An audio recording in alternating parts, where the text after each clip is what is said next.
पूत सपूत तो की धन संचय और पूत कपूत तो की धन संचय। मेरे माँ बाप ने नहीं सोचा था कि उनका लड़का कथा करेगा। मेरे पिता चने का ठेला लगाते थे तो उनको नहीं मालूम था कि मेरा बेटा कथा करेगा। मेरे पिता ने चाय की दुकान लगाई तो कब्बसी हमने धोए थे, चाय के गिलास हमने चाय देने जाते थे। उनको नहीं मालूम था कि उनका बेटा कथा करेगा।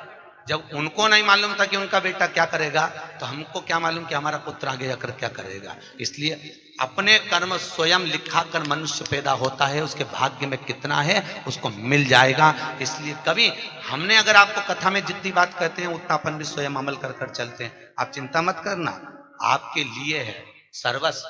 कल एक बहन जी कह रही थी, गुरुजी मेरा पर्स गिर गया सालासर में, पैसे नहीं। बहनों, हमारे वो अग्रवाल जी आए हैं माउंट आबू से, उन्होंने कहा गुरुजी मेरे पास पैसे खत्म हो गए। हमने कहा ये 11,000 रुपए पकड़ो। एक बोले हमारे पास पैसा नहीं है, हमने कहा ये 5,000 पकड़ो। आप विठलेश सेवा समिति में आई हो, आपके पास अगर ओढ़ने के कपड़े नहीं हो, कोई भेग चले गया हो, साड़ी नहीं हो, जगन्नाथपुरी में किसी के सूटकेस चले गए थे, उनको वस्त्र दिए 4-6 लोगों को। जिनके पास जो नहीं है, अगर टिकट भी नहीं है तो समिति में सूचना करिए, विठलेश सेवा समिति आपका किराया देगी, आपको भेजेगी। आप बिल्कुल चिंता मत करो। आपके घर में आए हो साहब, टेंशन क्यों लेते हो? मुझे भी जोड़कर नहीं जाना है, आपका है, आपको समर्पित कर कर जाऊंगा। बेटा हूं आपका, पुत्र हूं। ना जाने क्यों भगवान ने सीहोर में जन्म दे दिया, ये तो मैं भी नहीं जानता। ना जाने किसके घर से कहां में जन्म ले लिया, मुझे नहीं मालूम। मेरी पत्नी कहती है हमको टाइम नहीं देते, मैं कहता हूं मेरे को मालूम नहीं, मैं क्यों समय नहीं दे पाता। बच्चों को समय नहीं देते, मुझे मालूम नहीं मेरा जन्म क्यों हुआ, मुझे ज्ञात नहीं है साहब कि मैं पैदा क्यों हुआ हूं। मेरे ससुराल वाले कहते हैं आप हमसे पूछते नहीं हो, मैं कहता हूं मुझे मालूम नहीं है साहब मैं क्यों जन्मा हूं। मेरे जन्म का कारण नहीं है। मुझे आज भी संस्कृत नहीं आती भाई, मैं बड़े बड़े वेद पुराण संस्कृत नहीं पढ़ता, हिंदी में मुझे पढ़ने का शौक है, रात दिन पढ़ता हूं। बस पता नहीं, मेरी समिति के लोग कहते हैं आप इतना क्यों करते हो, घर से फुर्सत नहीं मिलती किसी को भी। मुझे नहीं मालूम मैं क्यों करता हूं,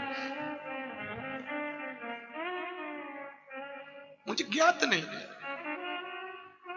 आज भी मैं मेरे कलुआ से पूछता हूं मेरा जन्म क्यों करा है, मुझे बताओ।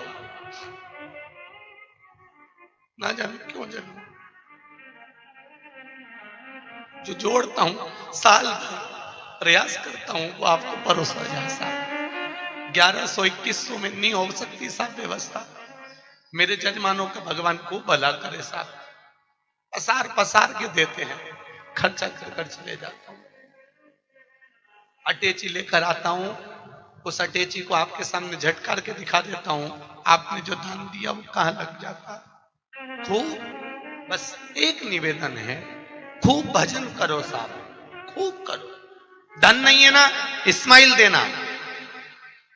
पैसा नहीं हो, इस्माइल भी नहीं हो तो मीठी बाणी बोलना, बहुत देगा साहब। बैठा है मेरा गोवर्धननाथ, देने में कमी नहीं रखता। लोग चाहे ताने दें, कुछ भी कहें, बड़ी अलमस्ती में अपनी जिंदगी जियो भाई, बहुत अलमस्त। मनुष्य का शरीर है, हम भी नहीं मिलेंगे, तुम भी नहीं मिलोगे।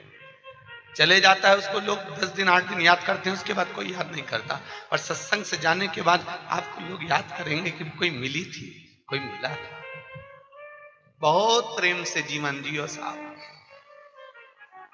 और खूब सेवा करो माता पिता की। वो कह दे तू करोड़ों की दौलत यहाँ लुटा दे, लुटा दे, वो कह दे यहाँ बैठ जा, बैठ जा, देगा, उसका आशीर्वाद होगा, खूब मिलेगा, खूब मिलेगा।